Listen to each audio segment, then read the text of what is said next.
Bonjour, le document que vous allez voir n'est ni un résumé d'une thèse scientifique ni un rapport d'une quelconque institution, ce n'est qu'une histoire animée, un apport de connaissances pour tous ceux qui s'intéressent ou qui présentent les premiers symptômes du virus de la montagne. Bienvenue.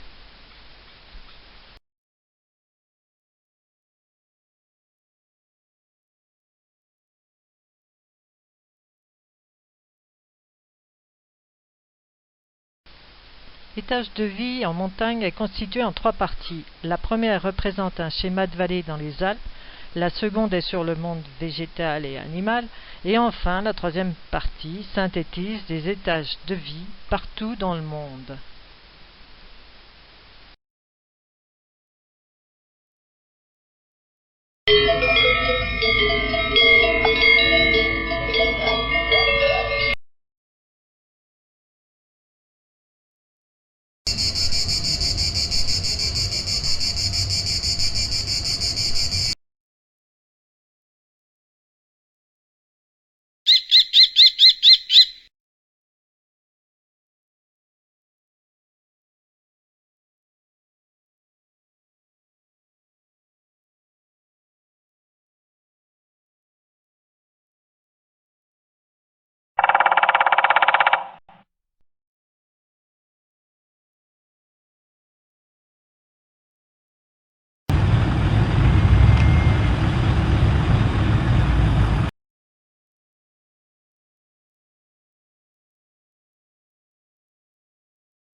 Nous avons vu à travers ces images que l'été est différent entre les Alpes du Nord et les Alpes du Sud, qu'à l'étage alpin dans les Alpes du Nord c'est toujours l'hiver et au printemps. Le climat est bien sûr le facteur déterminant sur les étages de végétation. Les schémas de vallées présentés ci-après valent pour les Alpes, chaîne de montagnes située en zone continentale tempérée sous influence océanique.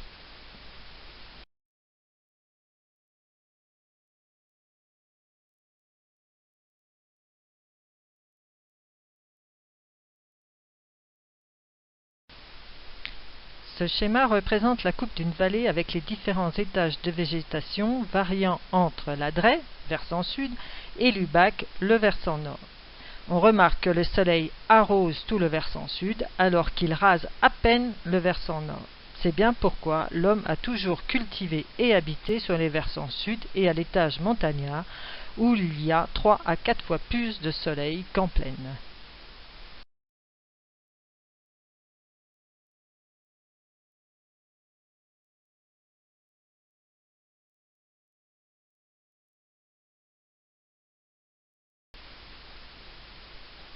Une vallée est composée de 5 étages de végétation. L'étage collinéen jusqu'à 900 mètres d'altitude en adret, l'étage montagnard jusqu'à 1600 mètres, l'étage subalpin jusqu'à 2200 mètres, l'étage alpin jusqu'à 2800 mètres et enfin l'étage nival supérieur à 2800 mètres.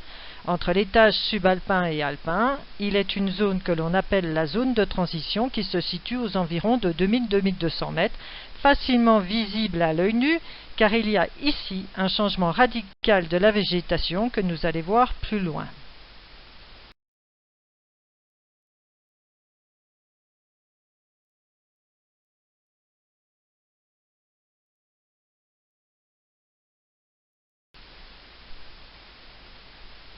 Ce changement radical de végétation entre l'aval et l'amont de cette zone de transition, comme entre les 5 étages de vie en montagne, est tout simplement dû aux 8 facteurs, aux 8 contraintes naturelles de l'altitude. 4 facteurs, température, vent, pression atmosphérique et humidité, font chuter ou baisser leur indicateur pris en plaine. Et les 4 autres facteurs, gel, précipitation et enneigement, rayons lumineux et absence de sol, vont augmenter leurs paramètres de plaine.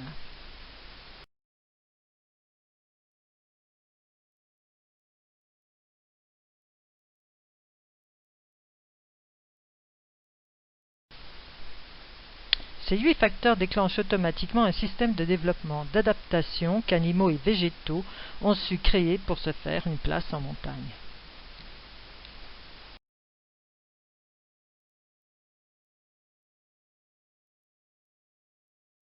Explorons maintenant le monde végétal en montagne.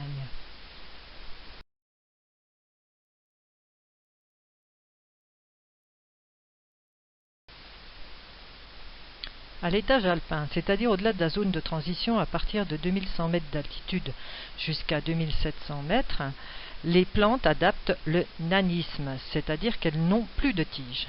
Pourquoi? Deux facteurs interviennent. La forte luminosité bloque leur croissance verticale, mais pas horizontale, et l'énorme écart thermique entre la nuit et le jour inhibe leur développement. Ainsi contraintes, les plantes sont ligneuses à l'étage alpin.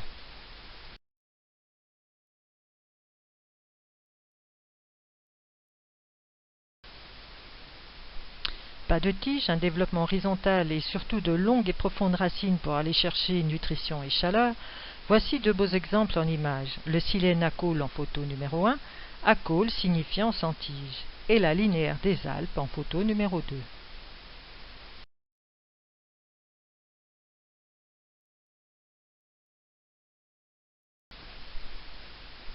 Velue et cireuse pour se protéger du froid, du gel, des UV et de l'air très sec, encore deux autres caractéristiques des plantes pour contrer ces quatre facteurs très intenses à cet étage.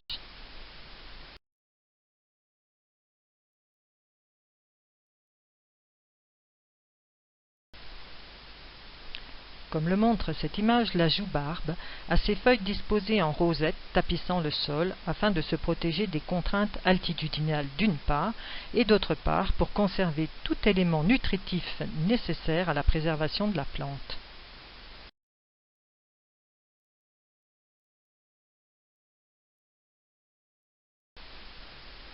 De l'étage montagnard jusqu'à l'étage nival, une forte coloration et une abondance de parfums caractérisent les plantes en montagne. Pourquoi? Pour être les plus belles afin que leurs plus beaux agents pollinisateurs les repèrent au plus vite. Comment font-elles? Grâce à l'intensité des rayons UV, elles génèrent une surproduction de sucre qui reste bloqué dans les cellules végétales car ces sucres ne peuvent se transformer en amidon à cause des fortes variations thermiques entre le jour et la nuit.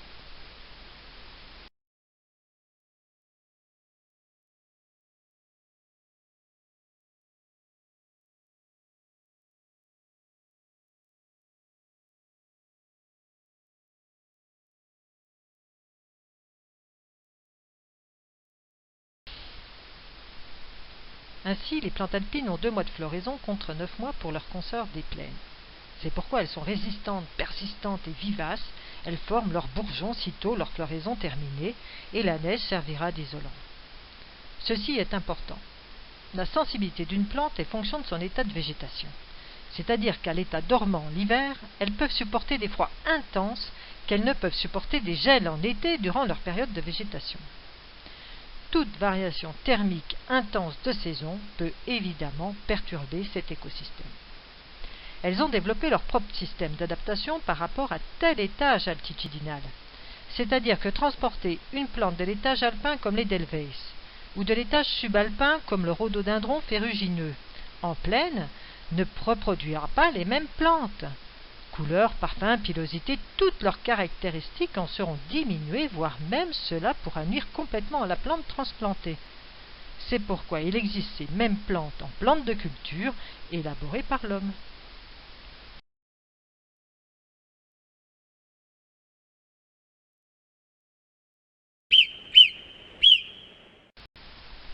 Explorons maintenant le monde animal en montagne.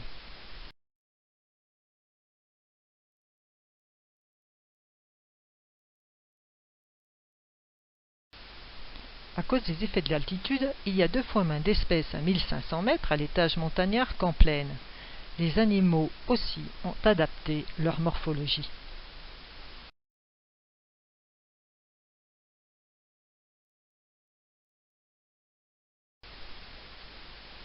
Dans tous les étages en montagne, on remarque que les 8 facteurs, les 8 contraintes naturelles de l'altitude génèrent de formidables adaptations animalières. Comment? Contre le froid, le manque d'oxygène, les animaux ont des impadices plus courts afin d'éviter les pertes de chaleur aux extrémités. Ils ont un seul système veineux à double sens, alors que l'homme a 2 systèmes à un sens. Et l'incroyable rapport poids-puissance nous différencie à jamais.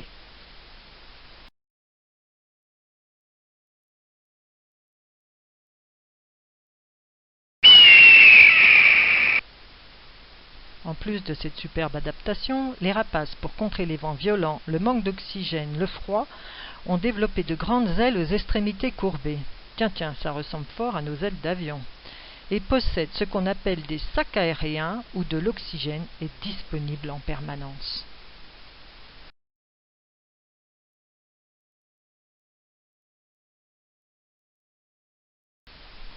À l'inverse des plantes, les insectes sont de plus en plus sombres en altitude, mais quand même, ils sont plus petits, plus poilus. Plus sombres tout simplement pour absorber le maximum de rayons calorifiques du soleil. Plus petits et plus poilus pour se protéger encore une fois de ces fameuses contraintes altitudinales, comme par exemple le froid, les précipitations, le vent.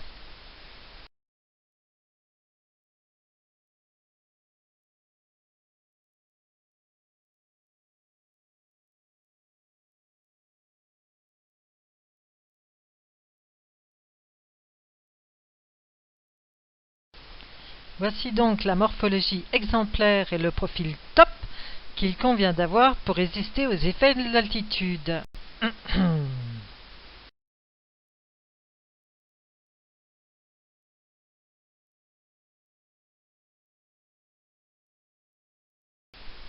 Une des plus belles adaptations, celle de la fécondation chez les amphibiens par exemple.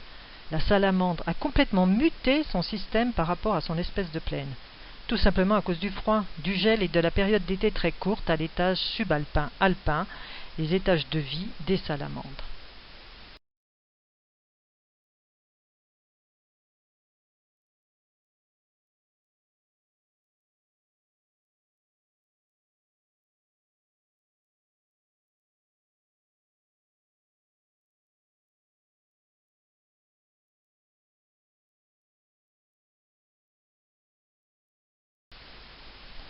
Ainsi, fort de leur capacité d'adaptation, de mutation, chaque animal a développé un système physiologique en fonction de son exigence vitale. À partir de là, chaque étage de vie en montagne est composé de telle espèce végétale et animale.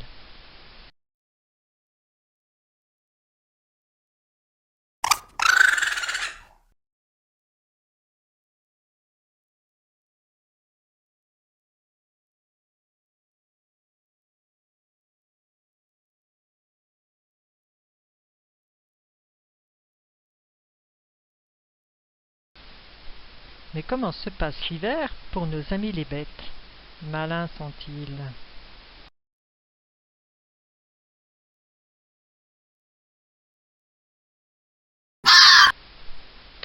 Je reste si je peux, je migre loin, mais alors loin en Afrique par exemple, ou dans le sud de la France, où je descends simplement d'un étage en montagne en choisissant le versant sud, beaucoup plus chaud.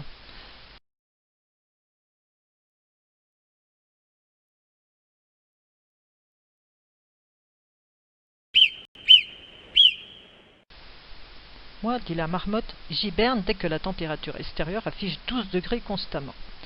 Le terrier d'hiver est préparé à l'avance, les litières sont prêtes à nous accueillir pendant les 6 mois d'hiver des étages subalpins alpins.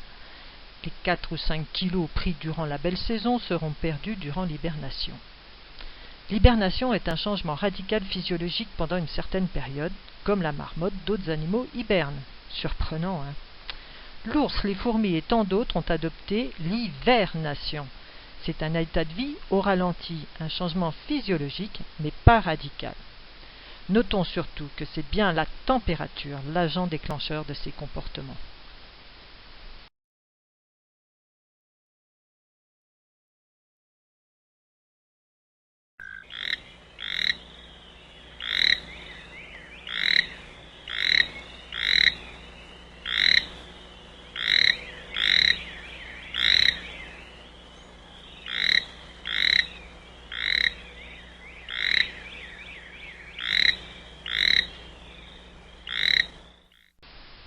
Et Hubernatus, la méthode par la congélation adoptée par nos animaux à sang froid.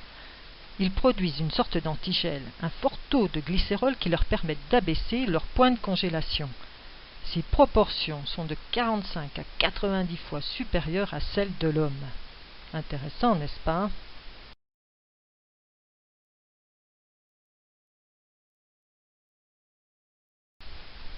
Ah, enfin, il y a ceux qui restent avec nous l'hiver. mais ils sont plus forts que nous, grâce à leur système veineux à double sens. Le sang chaud circule jusqu'à leur courte extrémité. Leur poil, fourrure ou plume est rempli d'air, matière isolante par excellence, comme dans nos doudounes, tiens donc. Et bien sûr, leur régime alimentaire changeant en hiver, par conséquent leur métabolisme aussi. Ils sont décidément très forts, ces animaux.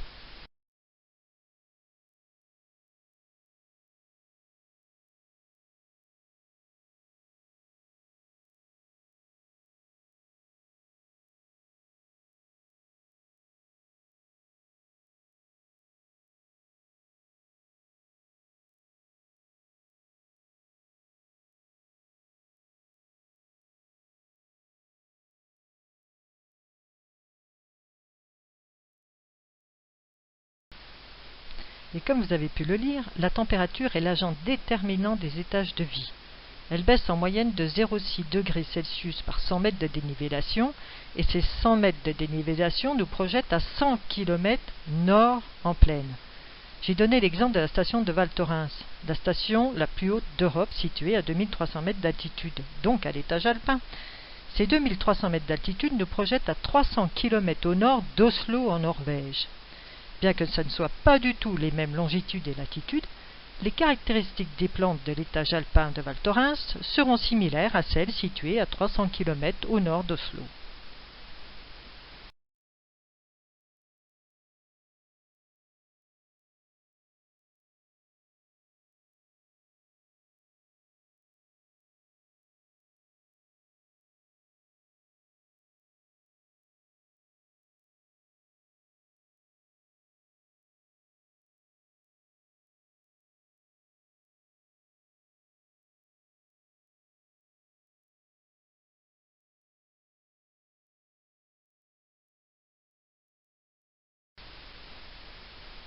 Même s'il y a des divergences comme le taux de précipitation, la longueur des jours, la fréquence de gel, etc., et que ces divergences sont dues au positionnement longitude-latitude, il n'en demeure pas moins vrai que partout dans le monde, on retrouve les 5 étages de vie.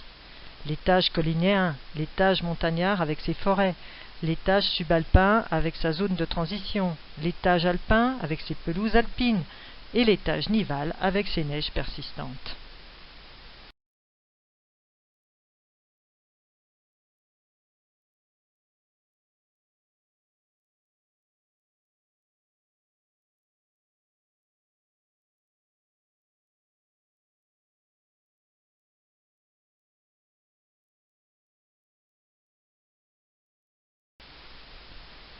Voilà, c'est la fin de ce diaporama avec un petit exercice d'assimilation. J'espère que cette thématique vous a plu.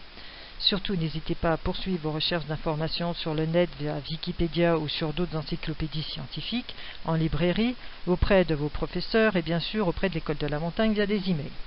Enfin, je précise que tous les éléments sonores sont libres de droit et issus du site universalsoundbank.com et que tout le contenu de cette thématique, les images, la création du diaporama vidéo, la production des CD, sont 100% des droits réservés à Carole Gros qui en est l'auteur.